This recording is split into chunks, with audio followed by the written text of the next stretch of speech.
Karena kebanyakan memang masyarakat ini tidak sepakat juga pilkada dipilih oleh DPRD. Proses pilkada langsung ini banyak banget catatan, Kang Satrio. Misalnya soal politik uang memang semakin merajalela, tumbuhnya politik dinasti, kekerabatan gitu kan. Dan suara rakyat itu betul-betul sudah tidak bisa lagi menjadi kekuatan gitu. Makanya banyak tuh netizen yang bilang udahlah welcome back to Orba Jilid 2 gitu.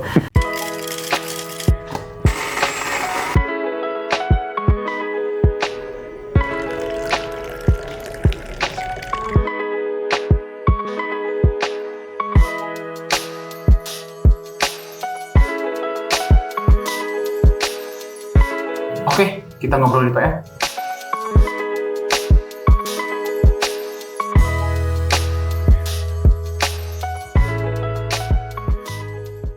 Assalamualaikum Sobat PR, hadir lagi kita di Ngobrol di PR. Hari ini kita kedatangan tamu Teh Neni Nurhayati, dari Direct Demokrasi and Election Empowerment Partnership. Jadi sebuah media monitoring yang membahas beberapa hal, tapi yang menarik itu kemarin teman-teman DIP ini baru membahas soal pilkada oleh DPRD. Memang akan menarik karena wacana ini sebenarnya dulu pernah ada ya zaman Pak SBY, terus ditolak. Sekarang juga kembali muncul dengan alasan biaya. Politik yang mahal. Politik yang mahal. Padahal kan sebenarnya bukan itu yang harus dicari ya ketika sebuah politik itu menjadi pilkada oleh DPRD. Harusnya malah itu menjadi saluran lain untuk bermain di belakang layar ya. Nah, itu perbincangan kemarin ketika muncul itu tracknya gimana Teh? Jadi ini sebenarnya saya ngambil data 1 minggu yang lalu. 1 minggu yang lalu berarti dari tanggal 7 lah Desember gitu sampai dengan hari ini real time. Dan kalau 7 Desember kan kemarin berarti 1 bulan kan. Kalau 1 minggu berarti kita hitungnya dari tanggal 3 Januari lah 2026. Sebenarnya kami juga sempat memantau juga dari tanggal 7 Desember tuh sampai dengan 31 Desember 2025 kemarin. Nah, ternyata naik lagi kan isunya karena pada saat kemarin itu Pak Sugiono itu menyampaikan, awalnya kan Pak Bahlil tuh yang menyampaikan bahwa akan hasil Munas Golkar itu pilkada dipilih oleh DPRD, direspon positif oleh Pak Prabowo saat itu. Lalu kemudian tanggal 3 atau 4 gitu, Kang. Jadi muncul lagi pernyataan Pak Sugiono kan yang juga akan merespon juga dan akan menindaklanjuti hal itu dengan juga mewacanakan pilkada dipilih oleh DPRD juga. Lalu ada 4 orang kan, tokoh juga yang berkumpul tuh bahas agenda politik awal tahun kan. Ada di situ Pak Bahlil, ada Pak Julhas, ada Pak Dasko juga dengan Caimin. Jadi udah kelihatan tuh ya partai-partai yang mendukungnya sebenarnya berarti partai-partai besar ini udah oke ini. Dulu gitu. PKB duluan gitu ya, PKB duluan, waktu itu terus PKB duluan, terus direspon lah Munas dari Caimin, dari Pak Bahlil kan, setelah Caimin. Gerindra, Nasdem apalagi ya. Setelah itu ternyata Nasdem mengeluarkan pernyataan sendiri bahwa pilkada dipilih oleh DPRD itu sesuai dengan konstitusi. Nah, kalau 3 partai ini kan Demokrat, kemudian PAN dan PKS masih melakukan kajian-kajian, entah kajian-kajian atau sebenarnya belum ada bergaining politik yang jelas gitu ya. Nah, gitu ya. Berarti hanya PDIP yang jalan sendiri mungkin ya. PDIP jalan sendiri. Kalau PDIP memang sejak awal standing positionnya sudah jelas, memang pilkada itu harus langsung gitu. Meskipun sebelumnya Pak Hasto juga mewacanakan close list proportional representation gitu kan. Nah, entahlah ini kan untuk menjaga stabilitas politik gitu ya. Nah, ternyata dari situ ya udah kami kemarin melakukan media monitoring selama 1 minggu itu, dan terlihat sebetulnya dari pemberitaan di media, Kang, pemberitaan di media itu sebenarnya 50 di atas 50% itu sentimen negatif gitu ya. Sentimen negatif dari framing media. Nah, sebenarnya yang menarik itu di medsos.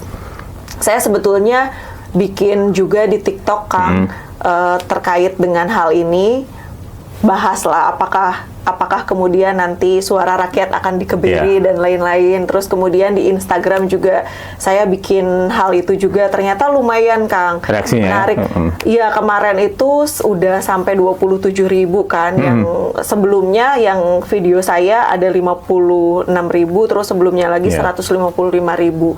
Nah, ternyata respon publik justru malah negatif dan cenderung netral gitu ya. Jadi kalau kita lihat datanya nih mulai dari X, kemudian Facebook, kemudian Instagram, TikTok, dan YouTube, itu lebih cenderung didominasi oleh sentimen netral dan negatif.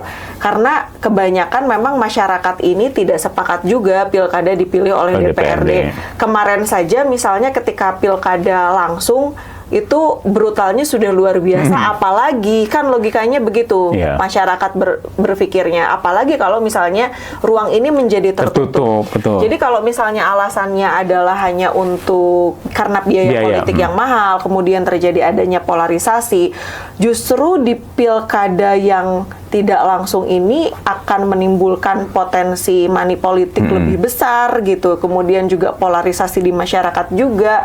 Nah, karena ketika kita lihat sebetulnya, kita nggak bisa memungkiri bahwa dari proses pilkada langsung ini banyak banget catatan, Kang Satrio. Misalnya soal politik uang memang semakin merajalela, tumbuhnya politik dinasti, kekerabatan gitu kan. Terus kemudian muncul juga di situ penyelenggara pemilunya yang juga bermain banyak tidak beretika gitu ya. Ya terbukti ini tuh dilaporkan juga kan banyak penyelenggara pemilu tuh ke DKPP, termasuk di provinsinya Pak Kang Satria itu sendiri gitu ya. Nah itu ketika itu kemudian dijadikan sebagai alasan, tapi kan untuk mengubah sistem pemilu itu bukan solusi, Kang Satria. Sebenarnya kita kan solusinya tidak menjawab permasalahan. Kenapa? Karena akar permasalahan itu sebetulnya bukan pada proses sistem pemilihan itu. Misalnya pertama dari aspek manajemen pilkadanya, dana kampanye misalnya. Nah, kan itu yang diomonginnya dana kampanye. Saya tuh meneliti di Jawa Barat provinsinya Kang Satria. Di samping juga provinsi-provinsi yang lain gitu. Tapi karena saya di Jabar, saya mau spill aja yang di Jabar. Saya banyak temuan-temuan dari pemilu 2019, kemudian 2024 maju di pilkada. Jadi lucu Kang, LADK, LPSDK, LPPDK. LADK itu kan laporan awal dana kampanye, laporan pengeluaran sumbangan dana kampanye, laporan penerimaan sumbangan dana kampanye, laporan pengeluaran dan penerimaan dana kampanye. Itu ada yang sebenarnya nggak rasional banget gitu Kang laporannya teh ya. Jadi misalnya kayaknya laporannya kecil tapi di lapangan kok banyak banget sih atributnya gitu ya. Gitu ya. Laporannya tuh apa adanya gitu. Bahkan kita pernah melihat LADK kosong. Terus LPSDK kosong. Terus kemudian di LPPDK tiba-tiba jelegir ada. Dan itu pun ketika kita lihat misalnya yang dilaporkan itu sekian puluh juta. Tapi balihonya di mana-mana, spanduknya di mana-mana. Terus misalnya kita mendata juga kan di mana dia melakukan kampanye akbar, kampanye tertutup, kampanye tatap muka. Kok ternyata banyak banget, tapi ternyata yang dilaporkan itu banyak hantunya gitu kan. Kosong gitu maksudnya. Mungkin kan biasanya itu mah dari simpatisan saya bisa aja gitu. Iya, tapi kan harus terekap Kang, terekap. Nah, alasannya saya nggak tahu siapa yang pasang spanduk baliho tiba-tiba ada. Justru di situ yang kemudian kita tuntut terkait dengan transparansi dan akuntabilitas. Kan sebenarnya biaya politik mahal itu karena pertama transaksi di internal partai politik di awal aja Kang. Itu udah ada mahar politik di internal partai karena partai kita itu memang sentralistik kan sistemnya. Jadi semua itu rekomendasinya dari pusat gitu. Jadi kalau Kang Satria nih mau maju di Kota Bandung jadi calon wali kota gitu ya, itu harus mahar. Bisa misalnya di koalisi partai politik di sana aja, tok di Kota Bandung, tok kan harus ke provinsi, udah provinsi di pusat nih yang paling sangat menentukan. Kan ada kata-katanya partai yang anti mahar katanya. Nah, itu kan sebenarnya ternyata banyak juga tuh diidentifikasi ketika ada partai yang tanpa mahar, tapi tiba-tiba muncul di pemberitaan media ada temuan-temuan misalnya ternyata maharnya sekian miliar gitu ya, terus sampai akhirnya ya kan pembiayaan itu akan jadi membengkak. Lalu kedua, pembiayaan kampanye gitu. Sebenarnya bukan cuman hanya sekedar politik uang ya di situ, tapi ada biaya spanduk, kemudian baliho, alat peraga kampanye lah, belum lagi kan debat publik, dia kan ada kampanye umum gitu ya, tertutup tatap muka yang itu juga butuh kos, dan masih sampai dengan terakhir pembiayaan saksi.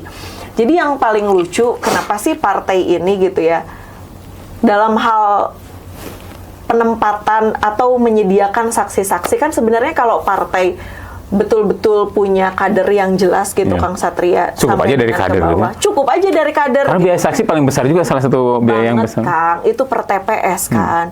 Per TPS misalnya, ya satu orang saksi aja dikali berapa ribu TPS. Itu kan cukup lumayan membengkak juga, belum nanti untuk di tingkat desa, belum lagi nanti untuk ya desa kelurahan, tingkat kecamatan sampai dengan kabupaten kota. Kalau gubernur kan sampai provinsi gitu.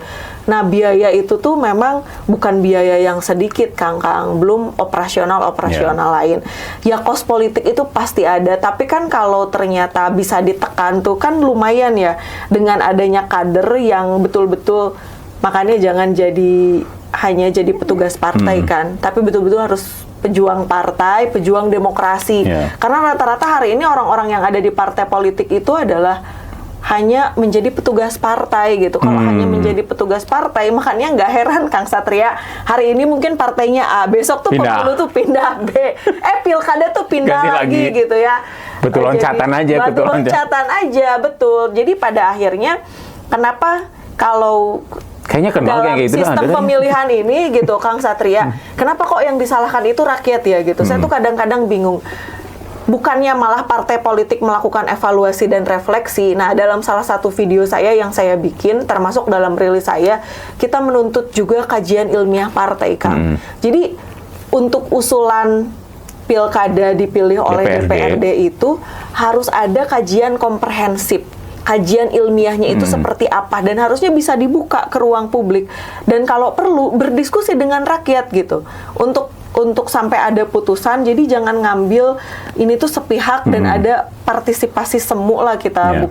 Tidak ada dari meaningful participation dari masyarakat, terus tiba-tiba muncul keputusan gitu. Atau mereka karena melakukan itu karena mereka merasa sudah mewakili rakyat mungkin. Iya, tapi nggak gitu juga. Sebagai mandataris rakyat, tapi justru yang paling menarik itu ketika saya lempar wacana ini di medsos saya, itu ngeri-ngeri loh, Kang, komen-komennya. Ada nepalkan lah, kemudian pemilu 2029 boykot lah, 2026 kita turun ke jalan ya gitu. Terus ada yang kemudian ya udahlah revolusi, kita berani perang aja sama negara. Terus saya ingatkan kan, ingat loh, kita sekarang udah berlaku KUHP yang baru 2 Januari kemarin ya. Menang-menang, iya. Nah, makanya sebenarnya dari situ seharusnya ya, kalau pemimpin kita itu mau mendengar, ini harusnya suara-suara rakyat itu didengar gitu. Karena kan sebenarnya usulan dari pilkada tidak langsung ini tuh usulannya siapa, perlu dibuka ke ruang publik. Jangan sampai hanya merasa benar sendiri tanpa ada kajian komprehensif. Pokoknya ini menurut kita ini mengenai biaya politik sebetulnya udah pilkada dipilih oleh DPRD itu lebih baik. Kan dulu kita ingat, Kang, ketika pilkada dari tidak langsung menjadi pilkada langsung, itu kan gila-gilaan, Kang. Bahkan kan mereka ngeluh karena satu kursinya saja kan harganya kalau sekarang juga bisa sampai miliaran gitu. Dan itu bisa melebihi dari biaya pilkada langsung. Kalau biaya pilkada langsung kan masih mending melibatkan masyarakat. Meskipun misalnya kita sadari bahwa kenapa sih yang terpilih ini adalah pemimpin-pemimpin yang they don't have capacity and capability. Ya terbukti lah gitu ya. Setelah dilantik, ternyata OTT KPK udah terjadi lah di banyak provinsi dan kabupaten kota. Sebenarnya ini juga menjadi sesuatu hal yang seharusnya menurut saya, ini kan pilihan-pilihan partai. Jadi partainya juga harusnya mulai mengkurasi. Benar, Kang. Jadi yang disalahkan itu ya kalau kemudian rakyat melulu yang disalahkan, gimana? Kadang-kadang kita sebagai rakyat ini serba salah ya, Kang, ya. Gini salah, gitu salah, berpartisipasi salah, sehingga pada akhirnya akan jadi blunder. Dan ketika ketika misalnya suara dari partai-partai ini sudah mendominasi, potensi untuk dieksekusi dalam rancangan undang-undang pilkada ini semakin tinggi, Kang. Jadi ini sebetulnya sesuatu yang menurut saya harus kita mulai dari waspadai dan kita harus punya tandingan untuk kajian ilmiahnya. Nah itu, ini kan memang masih tahun, kalau nggak salah tahun 2031 ya pilkada ya. Enggak, Kemarin kalau dari terakhir putusan tuh. MK 135 itu kita 2029 itu pemilu nasional. Oh, pemilu nasional. Nasional tuh memilih presiden, wakil dan presiden, legislatif. DPR RI dan DPD. Enggak, legislatif terpisah, Kang. Kalau misalnya DPR-nya untuk bukan yang lokal, 2029. Iya, 2029 itu memilih DPRD provinsi, kabupaten kota dan pilkada, pemilihan wali kota, wakil wali kota, bupati, wakil bupati, Di gubernur, wakil gubernur di 2031. Tapi kan kita juga still not sure, Kang, apakah DPR dan pemerintah akan menindaklanjuti putusan MK 135. Kalau melihat seperti ini kan masih belum ada kepastian secara hukum, Kang. Oh, Gitu. Kan mari nanti kita break dulu sebentar ya. Sekarang posisi rakyat gimana tuh kalau ketika nanti ini tetap kan ini diwakilkan oleh DPR ya, tapi apakah rakyat masih punya kekuatan konstitusi ke sana tuh?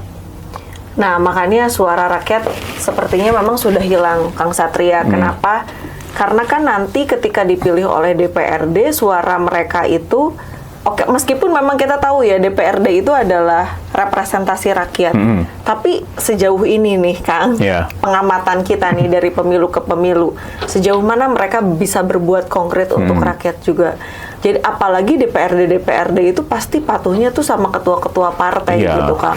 Dan nanti ketika kepala daerah itu terpilih, maka sebenarnya yang jadi petugas partai dong nanti. Petugas partai, dan yang akan didengarkan itu adalah bukan suara rakyat, tapi betul-betul suara ketua-ketua partai, kemudian partai-partai koalisinya juga, kemudian yang membiayai oligarki. Nah, makanya ini kan akan semakin membuka peluang dan karpet merah bagi untuk oligarki lokal, dan itu akan semakin lebih kuat lagi. Jadi ini sebenarnya ngeri sih ke depan itu ketika kemudian suara rakyat itu betul-betul sudah tidak bisa lagi menjadi kekuatan gitu. Dan akhirnya sebenarnya kan hari ini juga kita melihat, kalau kita bilang mana sih dari 9 partai politik yang masuk di parlemen yang betul-betul ada di pihak oposisi gitu. Hari ini kita kehilangan partai yang ada di pihak oposisi. Even PDI sekalipun, kadang-kadang kan PDI juga posisinya nggak jelas kan. Ini tuh sebenarnya partai oposisi atau sebenarnya, tapi kadang-kadang juga Ibu Puan juga bergandengan dalam hal politik dengan Pak Prabowo, Ibu Mega juga demikian, begitu ya. Nah, makanya kita menganggap tidak ada partai politik yang betul-betul ada di sebagai kontrol ya, gitu ya, sebagai checks and balance. Makanya sekarang yang menjadi kekuatan itu adalah soliditas masyarakat sipil hari ini gitu. Nah, kebayang kalau misalnya nanti kita mau berharap kepada siapa ketika nanti suara rakyat itu dikebiri dengan kita kalah tuh dengan semua ini jadi aspirasi dari, karena kan pasti kalau mengeluarkan biaya yang tinggi nanti kan harus ada timbal balik, Kang.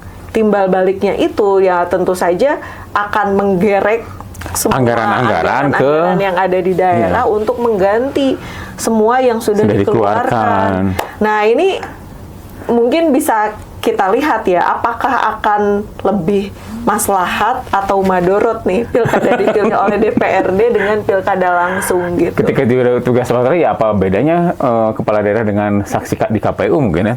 Iya, betul. Dan bisa jadi nih, Kang, ini boleh nih dibikin headline nanti. Kalau misalnya pilkada dipilih oleh DPRD, potensi penyelenggara pemilu itu dibubarkan juga, Kang. Dadah KPU dong. Ya karena buat apa, Kang? Bawaslu mau ngawasin apa? Ketika pilkada dipilih oleh DPRD, KPU mau ngerjain apa? Udah ada langsung ya? Ada. Ya, jadi ketika hal itu kemudian terjadi, kecuali kalau memang pemilihan DPRD provinsi, kabupaten, kota itu masih ada dan tidak di pemilu 2029, mungkin hanya itu. Tapi untuk pilkada ya tidak gitu, Kang. Karena langsung dipilih oleh DPRD. Nah, selain itu sebetulnya yang bikin saya menggelitik itu gitu ya, ketika kan hari ini memang demokrasi kita itu masyarakatnya kondisinya sedang lapar dan mereka bodoh, masih memang mau Kang dicekoki dengan politik uang gitu. Itu tidak bisa kita pungkiri. Kalau kita lihat di pelosok-pelosok daerah lah, di grassroots di bawah itu dikasih sembako aja gitu. Cukup, Kang. Mereka iya, bagi mereka ya udahlah lumayan, ini berkah gitu ya. Dan mereka juga memang mencari itu gitu untuk makan 1 hari, 2 hari gitu. Itu memang tidak bisa kita pungkiri. Makanya sebenarnya kalau bicara soal politik uang itu tidak bisa juga kita menghindarkan dari yang namanya ekonomi. Karena di situ kan ada, apalagi dengan sistem sekarang memang yang liberal, demokrasi semakin kesini semakin liberal, itu satu suara itu memang bisa dibeli, tapi kan bukan berarti tadi sistemnya dirubah itu bisa mengembalikan semuanya dan bisa menjawab akar permasalahan. Kalau saran saya sih justru saya punya saran, kalau untuk pemilu Pilkada 2031 itu, kalau misalnya catatannya ya MK, DPR dengan pemerintah menindaklanjuti putusan MK 135 soal pemisahan pemilu nasional dan daerah. Nah, saya usulkan aja tuh pilkada asimetris, Kang, sebetulnya. Pilkada asimetris. Iya, kalau dari kajian teman-teman di Indonesia itu pilkada asimetris. Jadi untuk pemilihan gubernur tetap semuanya tuh langsung. Langsung, oke, kalau pemilihan langsung, 37 provinsi lah ya, minus DIY kan. Nah, kalau untuk kabupaten kota itu ada yang memang dipilih DPRD. Misalnya nih untuk nggak seluruhnya ya. Nggak seluruhnya. Ada untuk kabupaten kualifikasi kota, khusus mungkin. Ya, kualifikasi khususnya misalnya pertama kabupaten kota yang memang di situ rentan konflik. Konfliknya tuh sangat tinggi gitu. Misalnya di Papua gitu. Itu saya sarankan sih pilkadanya pilkada tidak langsung.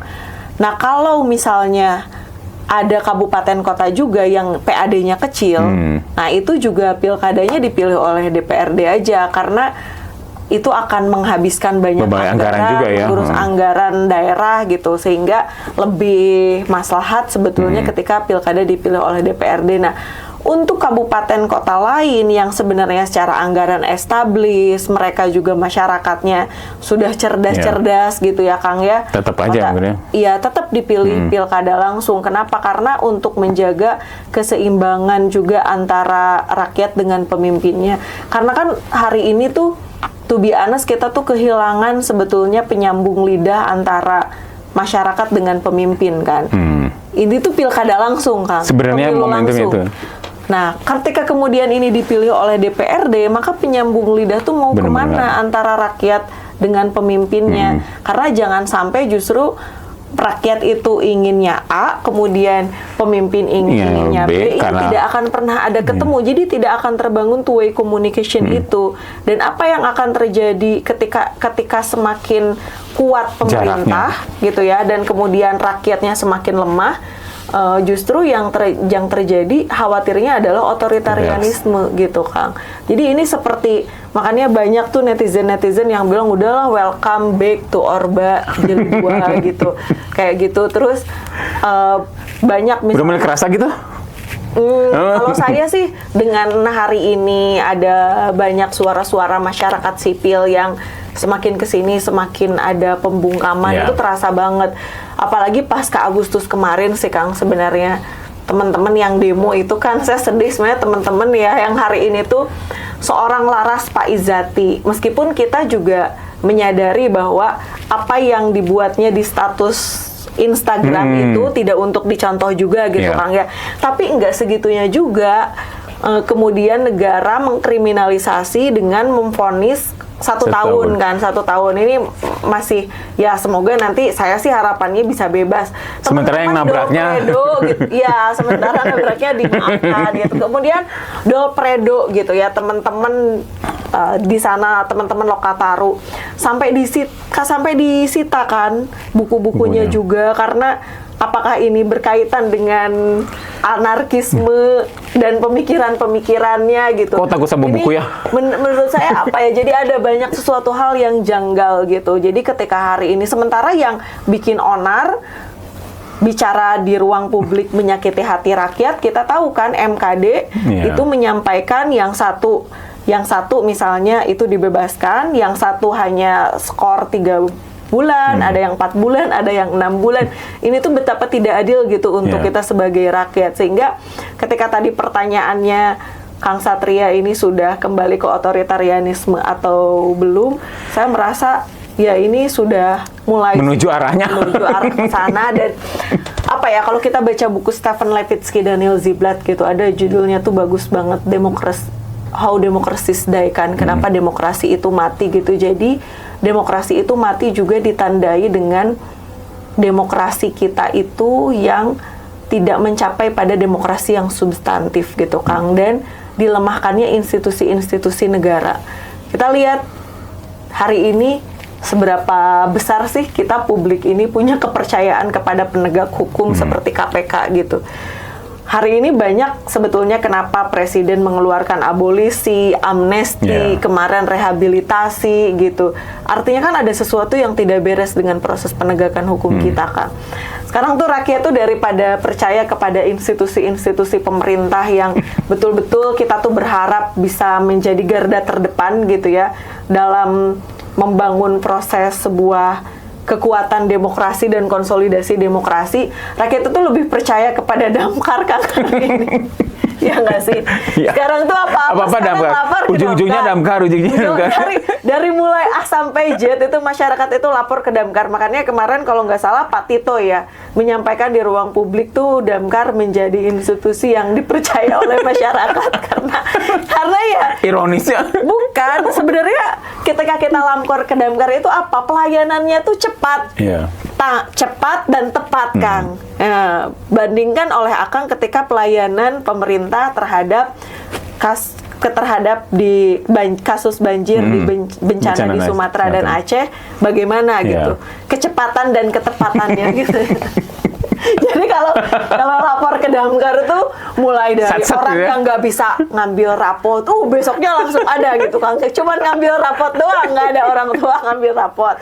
Terus ada yang putus cinta di Bogor tuh kan, hari ulang tahun putus cinta nggak bisa niup lilin, Damkar datang kantor kosannya tiup lilin bareng-bareng. Jadi segitunya benar-benar segitunya pelayanan Damkar itu sampai ada ular apa ya, di Jawa itu ada ular yang masuk ke rumah ibu-ibu langsung lapor ke Damkar. Ada yang kejepit itu kan bukan ke rumah sakit, jari itu ya, jari kejepit ini kan. Sekarang Damkar itu solusi dari semua permasalahan gitu. Nah, saya jangan sampai nih Kang, kalau ada nanti politik uang lapor ke Damkar gitu, bukan lapor ke Bawaslu. Jadi jangan sampai juga nanti kekecewaan dan keresahan kita masyarakat lapornya ke Damkar juga gitu. Nah, menariknya juga kan tadi bicara soal partainya ya, kan tadi si Golkar, PKB, Nasdem sudah oke, Gerindra apalagi. Kemudian yang belum tuh masih timbang-timbang adalah PAN, PKS dan PAN, PKS, Demokrat. Tapi feeling saya sebetulnya menyampaikan ke ruang publik ini masih dalam tahap kajian gitu. Itu sebenarnya mengarah ke sana ya. Karena dia tidak player kan. Tidak jelasnya menolak gitu ya. Iya, tidak ada diksi penolakan secara tegas seperti PDI kan. Kalau PDI jelas-jelas itu ya kan Komisi 2 DPR itu kan yang masuk di fraksi PDI itu kan cukup kencang banget Kang untuk melakukan penolakan itu.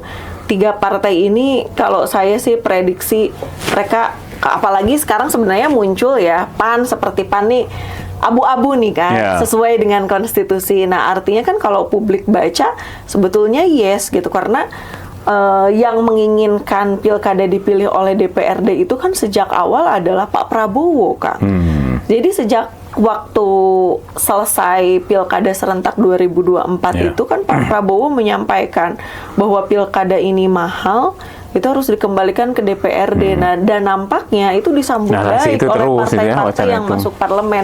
Nah, tapi kan sekarang partai-partai yang tidak masuk di parlemen atau ada partai-partai yang baru, mereka tidak sepakat Kang dengan adanya pilkada dipilih oleh DPRD kan, karena itu tentu akan mengancam eksistensi partai-partai kecil Kang gitu, menengah ke bawah. Tapi ini menjadi momentum juga sebenarnya bagi masyarakat untuk memilih partai mana yang benar-benar memihak kepada mereka mungkin ya. Nah, kita bahas nanti berikutnya ya. Nah, dengan adanya itu kan berarti memungkinkan nggak ya ketika nanti orang itu jenuh, akhirnya ya sudah, saya akan memilih partai yang benar-benar mengakomodasi keinginan kami sebagai rakyat. Itu menarik, Kang.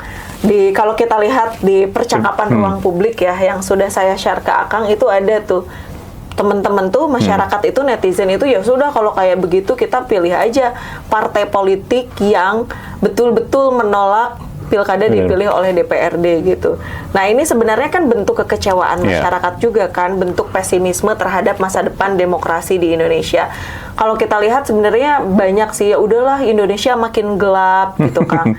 Tapi saya yakin lah pemberitaan pikiran rakyat ini mengarahkan publik kita itu semakin jelas dan membuat peradaban bangsa itu semakin lebih baik, Kang. jadi ada banyak hal-hal yang menurut publik Indonesia gelap, ketika baca pikiran rakyat, Indonesia kembali terang. Tapi kan kembali ketika tadi masuk ke wacana diambil DPRD, itu bukannya malah makin gelap juga, Teh? Iya, sebenarnya makin gelapnya itu karena itu akan menjadi ruang gelap juga dalam pilkada. Masyarakat tidak terjun ikut langsung melakukan pemantauan dan pengawasan di situ. Jadi kalau kita bicara politik uang itu tetap akan ada, tapi sebenarnya kan hanya pindah lokasi aja, Kang. Dari yang tadinya misalnya nih banyak kandidat-kandidat kepala daerah yang mereka memberikannya kepada masyarakat, itu pun kan sebenarnya kalau kita lihat ada juga kepala daerah yang memang nggak pakai uang, Kang. Jadi betul-betul dia mengandalkan trust dari masyarakat kepada dirinya. Ya udahlah, terserah mau pilih silahkan, mau tidak juga silahkan. Yang penting saya sudah berjuang selama masa tahapan kampanye menyampaikan visi misi. Itu banyak juga, Kang. Yang maksudnya mereka menang tanpa politik uang gitu. Tapi ketika kemudian yang terjadi itu adalah pilkada dipilih oleh DPRD, ini mau nggak mau sebenarnya pasti ada politik uang, dan ketika itu terjadi di internal partai, masyarakat bisa apa, Kang? Itu malah melegalkan politik uang ya? Akan menjadi ruang gelap karena tidak ada yang mengawasi, udah itu seenaknya aja, Kang. Dan hari ini yang panen ya partai politik, Kang. Tapi kan uangnya tuh menjadi tidak merata ya. Kalau misalnya pilkada dipilih langsung kan sebenarnya kan bagusnya ya ada banyak belanja media juga, karena kan kampanye debat itu kan pasti disiarkan oleh media. Terus kemudian juga ada untuk pencetakan spanduk, baliho, jadi berputar gitu, Kang. Ada ekosistem ekonominya tuh berputar. Tapi kalau hanya ada di partai politik saja, nah itu sebenarnya yang nanti akan diuntungkan itu adalah elit-elit partai. Dan semoga sih menurut saya para elit kita itu tidak bebal politik ya, Kang ya. Kan ada waktu itu saya pernah baca tulisan Pak Haidar Nasir tuh, Ketua Umum Pimpinan Pusat Muhammadiyah, ada judulnya itu di Republika ya. Judulnya Pandemi Suara Rakyat gitu atau apa. Itu di situ ada jangan sampai kemudian elit politik itu menjadi bebal politik, jangankan mendengarkan suara Tuhan, suara rakyat, saking bebalnya suara Tuhan pun tidak didengar. Nah, semoga memang tidak seperti itu, karena tentu saya masih punya optimisme lah. Sebetulnya kan Pak Prabowo, kemudian para elit politik yang lain juga ingin berbuat yang terbaik untuk rakyat, begitu ya. Dan mereka pasti mengedepankan kepentingan rakyat itu di atas segala-galanya dibandingkan kepentingan pribadi. Maka dari itu, yuk kita bareng-bareng gitu, Kang, untuk menjaga bangsa ini dan menjaga masyarakat juga, begitu ya, sehingga tidak terhindar dari hal-hal yang sebenarnya tidak kita inginkan. Karena kan nanti saya sih khawatirnya ya, ini berimplikasi kalau masyarakat kan tahu, Kang, kalau udah marah tuh kan ya udahlah lebih baik nanti penjara kita penuh aja sama orang-orang pendemo. Ya kan tidak seperti itu juga gitu. Kalian juga harus memikirkan keluarga di rumah, ada yang khawatir, ada orang tua gitu kan, apalagi misalnya yang sudah menikah itu ada pasangannya, ada anaknya gitu. Nah kan, tapi kan ketika masyarakat sudah kesal, sudah marah, mereka pasti barbar gitu, Kang.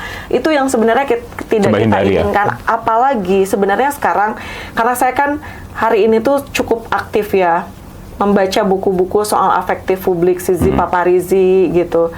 Terus Yuval Noah Harari, Nexus gitu. Bagaimana hari ini kalau kita bicara data dan kita bicara medsos, psikologis publik itu sangat cepat banget, Kang, di media sosial itu, dan itu tuh sangat mempengaruhi emosi publik gitu. Jadi ketika emosi publik itu, apalagi kalau kita nggak pernah tahu, Kang, di media sosial itu apakah percakapannya organik atau sebetulnya ada pihak-pihak yang memanfaatkan kegaduhan ini gitu. Jadi sengaja tuh ada yang membenturkan misalnya ya seperti itu. Nah, ada kekhawatiran seperti itu, jadi sehingga masyarakat itu marah, kemudian berbuat seenaknya gitu tanpa berpikir panjang. Nah, pada akhirnya yang dirugikan adalah kita semua. Jadi, yuk mari kita duduk bersama sih menurut saya, Kang, dan kita sama-sama menyadari bahwa semua tuh butuh kajian ilmiah, tidak bisa hanya omon-omon aja, atau setidaknya by evidence lah. Kalau teman-teman dari akademisi, oke lah mereka punya kajian yang sangat mendalam. Ya, DIP juga sebenarnya kan kita punya kajian hasil pemantauan ya. Dari mulai Pilkada 2015, Kang, 2015, 2017, 2018, 2020, dan terakhir kemarin 2024 kita punya kajian selama Pilkada dilaksanakan secara langsung gitu ya, dan serentak. Nah, kita punya kajian itu, dan kalau DIP sih ditambah memang kita punya Deep Intelligent Research, media monitoring, dan bagaimana percakapan ruang publik di media, apakah itu dikendalikan organik atau tidak, kita juga bisa mengidentifikasi hal itu. Saya mungkin bisa memberikan perspektif dari sisi kuantitatif dan kualitatifnya juga. Nah, teman-teman mungkin dari CSO yang lain juga, mereka juga sama kan, Kang, punya kajian-kajian ilmiah yang menurut saya sangat konstruktif lah gitu untuk keberlangsungan pilkada ke depan. Nah, kenapa tidak sih kita duduk bareng, kita diskusi gitu, kita ambil jalan tengahnya seperti apa? Karena tidak bisa kalau kemudian kita udah capek juga sih, Kang, berbagai rancangan undang-undang itu yang disahkan tanpa ada meaningful participation. Ya, terakhir aja misalnya RUU KUHP, RUU TN itu harus digebrak, Kang. Di hotel mewah gitu ya, kemudian digebrak oleh masyarakat sipil ketika itu sedang terjadi adanya rancangan, tapi kan tiba-tiba langsung disahkan juga gitu. Nah, ini kan ketiba-tibaan ini yang menurut saya potensi untuk revisi undang-undang pemilu pilkada juga tidak menutup kemungkinan juga bisa terjadi demikian. Apalagi kalau kita baca statementnya Ketua Komisi 2 DPR RI, Bang Rifki itu kan juga sudah terang benderang, Kang, mendukung keberpihakan untuk pilkada dipilih DPRD. Sebetulnya menyampaikannya itu ini konstitusional gitu. Nah, tapi kan bagaimana dengan rakyat? Jadi suara yang dititipkan dimandatkan oleh masyarakat kepada mereka itu sebetulnya suara siapa sih gitu kan? Itu yang kita sebagai publik itu tentu bertanya, dan kita berhak juga kan, Kang, untuk menuntut transparansi dan akuntabilitas. Karena yang kita harapkan itu dibuka ruang itu semua, kita bahas bareng-bareng. Makanya dalam beberapa video saya ingin sebetulnya ada transparansi dan akuntabilitas di situ gitu, dan harapannya ya tentu bisa semakin membangun peradaban bangsa ke depan semakin lebih baik, demokrasi kita semakin lebih sehat lagi, dan partai politiknya semakin terlembaga gitu, Kang. Jadi jangan sampai kita bicara soal demokrasi ya, tapi partai-partainya juga tidak demokratis. Gitu. Ya, perbaikilah bagaimana misalnya kaderisasi yang merit system gitu, keterwakilan perempuan gitu kan, anak-anak muda. Jangan sampai kita bicara soal representasi anak muda, tapi ketua-ketua partainya tidak diganti-ganti gitu juga, itu juga lagi. Dan yang sebetulnya kita bicara soal demokrasi, tapi partainya juga anti demokrasi berpuluh-puluh tahun, ketua umumnya tidak diganti-ganti gitu. Itu partai ini ya. Ada yang partai perusahaan, yang partai keluarga. Kayaknya semua partai politik nyaris seperti itu, kecuali ada beberapa yang memang mengalami regenerasi kepemimpinan gitu, dan itu tentu menjadi catatan kritis juga kan bagi masyarakat gitu. Intinya sih kalau tadi menarik, para politisi ini jangan bebal lah ya. Iya, jangan bebal politik. Masyarakat juga harus tetap bersuara. Apalagi ini nanti tuh di 2029, 2031 ada pemilih itu hampir sebagian besar ada generasi milenial dan generasi Z mungkin ya. Kan itu peran mereka kan seperti apa teh kekuatannya kalau ini melihat. Iya, jadi kalau kita bicara soal pemimpin yang cerdas. Hari ini tuh dengan adanya keterwakilan anak muda dalam daftar pemilih misalnya sekitar 60% dan pemilu 2029 apalagi pilkada 2021 jumlahnya pasti akan nambah karena pasti akan masuk nih Gen Alpha Gen gitu Alpha ya. masuk. Gen Z juga sekarang udah mulai masuk gitu. Dan menurut saya ini menjadi momentum sih Kang untuk perbaikan demokrasi malah. Jadi kalau kita bicara soal misinformasi, disinformasi, kita lihat loh Kang, di pemilu 2024 kemarin tuh udah nggak ada lagi yang namanya cebong kampret kayak 2019. Iya nggak sih? Iya, karena sebenarnya polarisasi politik, ini mohon maaf ya, itu bukan ditengarai oleh anak-anak muda kayak kita Kang, tapi oleh yang sebenarnya baby boomers gitu. Percakapan di ruang publik itu kemarin tuh saya pernah diundang sama Kemenag bicara soal moderasi beragama gitu Kang. Dan waktu itu saya menggantikan Prof. Renal, kan seharusnya Prof. Renal, tapi Prof. Renal mendisposisi ke saya, dan saya lihat percakapan di ruang publik. Jadi yang mengusung misalnya tuh tanggal 25 Desember itu adalah Hari Mu'alaf Dunia gitu-gitu tuh ternyata bukan anak muda Kang. Ternyata. Jadi polarisasi itu tuh dipicu oleh orang tua sebetulnya yang masih pengen main. Ya, karena sebenarnya kalau kita lihat percakapan di ruang publiknya dari Instagram, YouTube atau TikTok itu yang kita lebih banyak di situ generasi X, kemudian ya generasi milenial akhir lah, milenial akhir, terus Gen Z sama Gen Alpha gitu ya. Itu semua tuh kalau ada isu, ada apa tuh pasti mereka sentimen negatifnya tinggi, cenderung kritis. Atau ada di posisi netral. Dan itu tuh sebetulnya terlihat bagaimana kalau di X sama di Facebook itu kadang cenderung yang kontradiktifnya itu kenceng banget gitu Kang. Itu kan terlihat banget gitu. Jadi dominasi dari narasi-narasi yang disampaikan oleh para orang tua dengan kita. Kalau kita kan bicara soal misinformasi, disinformasi, hari ini anak-anak muda tuh melek banget loh Kang terhadap digital. Cepat banget mereka udah digital native banget. Mereka udah tahu kok ini misinformasi, ini disinformasi, ini sesuatu yang sebenarnya disampaikannya di era post-truth nih nggak bener gitu. Mereka udah bisa identifikasi itu. Dan kita aja kan, saya aja banyaknya di perusahaan saya ya, di data saya itu anak-anak muda Kang kebanyakannya gitu. Jadi mereka udah sangat bener-bener bisa bikin tools ini kayak gimana, menciptakan sebuah sistem dan lain sebagainya. Itu keren-keren. Jadi kalau hari ini anak-anak muda bicara soal polarisasi, kayak udah selesai deh Kang. Kayak cebong kampret tuh udah nggak ada lagi. Meskipun sebenarnya sekarang masih ada juga sih yang kritis tuh dibilang lu anak abah ya, lu buktiin aja anak abah atau bukan gitu ya kalau ada yang kritis. Kemarin pemilu 2024 milih Anies atau enggak gitu. Nah, tapi kan itu tuh juga dipicu bukan oleh anak-anak muda lagi ya, itu dipicunya oleh orang tua. Lu anak abah ya, cebong kampret itu balik lagi. Kita udah selesai Kang masalah itu, udah nggak ada lagi perbincangan, bahkan kita sebagai anak muda itu bagaimana menjaga harmonisasi dan integrasi bangsa ini bisa semakin lebih kuat lagi. Nah, untuk si pilkada ini soal isu dipilih oleh DPRD, perbincangannya gimana Teh? Anak-anak muda, ya tentu sangat kritis Kang, karena bagaimanapun mereka tidak ingin kita kembali lagi ke zaman Orde Baru gitu.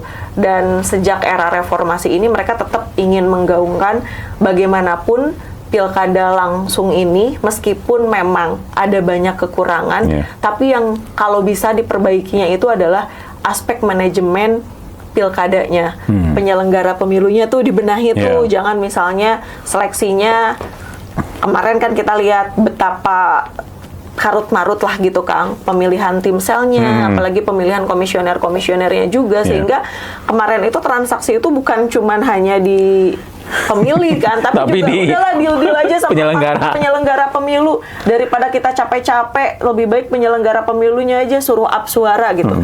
Nah, aspek manajemen pemilunya juga menurut saya pilkadanya yang kemudian itu harus dibenahi, termasuk laporan dana kampanye. Bisa nggak kandidat-kandidat didorong oleh partai politik laporin ya yang benar, Rp1 pun yang disumbangkan oleh masyarakat itu harus dilaporkan secara transparan dan akuntabel. Dan kita tentu berharap KAP atau kantor akuntan publik itu bukan hanya menilai ini patuh tidak patuh, kan selama ini menilai patuh tidak patuh, tapi tidak sampai dengan faktualisasi. Jadi pernah Pilkada 2018 di Indonesia mengidentifikasi ada laporan ke dana kampanye itu sumbangan 50 juta, Kang. Jadi setelah diidentifikasi Ternyata siapa sih ini gitu. Ternyata itu adalah, ya mohon maaf, orang yang sebenarnya nggak punya gitu, Kang. Masa mungkin sih dia punya uang 50 juta untuk menyumbangkan? Itu kan ini sebenarnya temuan, Kang. Nah, jadi kita tuh berharap tentu jangan sampai mungkin yang menyumbang oligarki gitu kan, atau yang menyumbang harus di-track juga dari mana sih itunya. Tracking gitu, termasuk sebenarnya kita bisa nge-tracking kok duit politik uang itu dari siapa. Jangan sampai kita tuh yang dijerat itu kan di pilkada itu pemberi penerima sama-sama dikenakan pidana. Ini malah justru pemberi gitu yang sampai kena vonis gitu. Sementara yang di situ adalah akar utamanya, akar masalahnya, kok mereka dibiarkan. Yang menjadi aktor utama itu tidak kena jerat sama sekali, bahkan tidak tersentuh sama sekali gitu. Itu yang kemudian kita sayangkan. Jadi lagi-lagi proses penegakan hukumnya, Kang, dibenahi. Yang hadirnya Bawaslu ini menurut saya harus bisa memberi manfaat untuk penyelenggaraan pilkada yang berkualitas, berintegritas. Kan kalau kata MK gini, jadi semua kan sekarang kemarin masalah pilkada itu semua dimasukin ke MK dari A sampai Z, coba Kang. Banyak banget gaweannya. Tahapan pencalonan sampai rekapitulasi pemungutan penghitungan suara, terus MK bilang MK ini bukan tong sampah. Yang semua permasalahan pilkada itu dilaporkan ke Mahkamah Konstitusi, karena MK itu kan hanya sengketa hasil, Kang, bukan sengketa proses. Kalau begitu apa fungsinya Bawaslu gitu kan? Nah, makanya menurut saya penegakan hukum itu Bawaslu juga harus dilakukan reformasi. Kalau saya sih kemarin hasil kajian ya menyarankan dibubarkan sentra Gakumdu, Kang. Kepolisian, kejaksaan itu ditiadakan, tapi betul-betul Bawaslu itu menjadi badan peradilan pemilu sih, atau badan adjudikasi pemilu. Cukup di situ aja ya, nggak usah ada sentra itu sebenarnya. Tapi apakah kemudian pengawasan diserahkan kepada masyarakat atau tidak? Bawaslu masih bisa melakukan pengawasan di situ juga, tapi mungkin lebih banyak partisipasi dari masyarakat. Kenapa saya sarankan sentra Gakumdu dibubarkan? Saya pernah punya pengalaman, Kang, di pemilu ataupun di pilkada, kita lapor politik uang ke Bawaslu, tapi lagi-lagi terhenti di sentra Gakumdu, sentra penegakan hukum pemilu itu ya, terpadu. Dan di situ kenapa tidak terpenuhi unsur formil dan material, dengan alasan sebetulnya apa sih dari sentra Gakumdu ini yang kemudian kita kan sebagai pelapor itu butuh ya transparansi dan akuntabilitas. Di mana sih kekurangan kita sebagai pelapor, tapi itu tidak terbuka, Kang. Jadi menurut saya itu jadi ruang gelap dalam proses penegakan hukum pemilu. Dan di situ kemudian masalahnya juga kan, karena merasa ada yang diperlakukan tidak fair, tidak adil, sehingga membawa ini kemudian ke Mahkamah Konstitusi. Itu sih yang jadi jangan sampai semua masalah ini ujungnya dan solusinya adalah mengubah dengan sistem pemilihan, karena itu kita sudah membangun berdarah-darah pasca era reformasi, kok kita mau balik lagi. Jadi menurut saya ini kemunduran demokrasi, dan saya khawatir sebenarnya kita menuju kepada the death of democracy gitu, Kang. Jangan sampai itu terjadi, jangan sampai itu terjadi. Tentu kita masih punya optimisme yang tinggi lah untuk Indonesia ini semakin lebih baik, Kang, dalam sisi demokrasi. Pesan untuk audiens kita terhadap rencana ini, Teh. Menurut saya, pertama kita harus kawal revisi Undang-Undang Pemilu, Undang-Undang Pilkada yang ini masuk prolegnas prioritas di 2026. Jangan sampai kita kecolongan lagi, karena sudah cukup dari mulai RUU KPK di 2019 sampai dengan RUU KUHAP itu kita betul-betul kecolongan, dan tanpa ada meaningful participation. Kalau perlu kita tiap hari terus tanya, Kang, sampai di mana nih revisi undang-undang, mana nih naskahnya, mana nih draftnya, kajiannya mana, kajian ilmiahnya seperti apa. Jangan sampai kemudian disahkan tapi sebenarnya ada banyak pasal-pasal karet di situ, ada pasal-pasal yang sebetulnya bukan menguntungkan kepada rakyat tapi menguntungkan kepada pihak-pihak tertentu. Dan oleh karenanya menurut saya masyarakat sekarang harus solid, Kang, karena kita udah gak bisa lagi berharap kepada siapapun. No viral, no justice. Karena ya hari ini kita tahu, Kang, kalau dulu teori agenda setting media itu, media-media mainstream itu bikin sebuah isu, sebuah framing, meng-create, kemudian disebarluaskan kepada masyarakat. Sekarang enggak, Kang. Semua bergerak dari netizen. Makanya kenapa bergeser menjadi intermedia agenda setting. So, today netizen is power, Kang. Ya. Suara dari media sosial itu diinvestigasi oleh media mainstream, diangkat ke media mainstream disebarluaskan ke media lokal, lalu kemudian ke media internasional, dan itulah menurut saya kekuatan kita hari ini. Jadi teman-teman yang punya medsos, mari kita suarakan, tapi jangan lupa apa yang kemudian kita sampaikan itu juga tetap harus santun, karena tentu kita juga tidak ingin dengan diberlakukannya KUHP dan KUHP yang baru ini, teman-teman juga bisa terjerat dan ada intimidasi di situ dan bisa dikriminalisasi. Kita semua, saya 2026 ini punya tagline warga jaga warga. Jadi kita sama-sama, apalagi untuk undang-undang pemilu pilkada ini kan menjadi krusial, akar masalah dan hal yang paling sangat urgent karena ini kan akan menciptakan, melahirkan pemimpin-pemimpin, semuanya berakarnya dari situ gitu. Jadi ya itu sih, Kang, dan jangan pernah pesimis, karena pesimis kita juga tidak akan pernah menyelesaikan permasalahan bangsa. Jadi tetap optimis saja. Apapun, teman-teman nggak sendirian kok. You cannot walk alone gitu. Nggak bisa berdiri sendiri, makanya kita harus kolaborasi. Tapi ingat, ketika kita ada masalah, ya we are not alone, Kang. Kita nggak sendiri. Kita bisa bersama-sama dan berkolaborasi, dan ketika ada apa-apa kita saling bergandengan tangan, karena itu yang kemudian akan menjaga soliditas kita semua dan bisa membangun checks and balancing juga. Terima kasih Teh Neni. Sobat Sama-sama. PR, speak up tapi tetap kritis. Pantau terus langkah-langkah yang dilakukan pemerintah ya. Assalamualaikum warahmatullahi wabarakatuh. 3, 2, 1.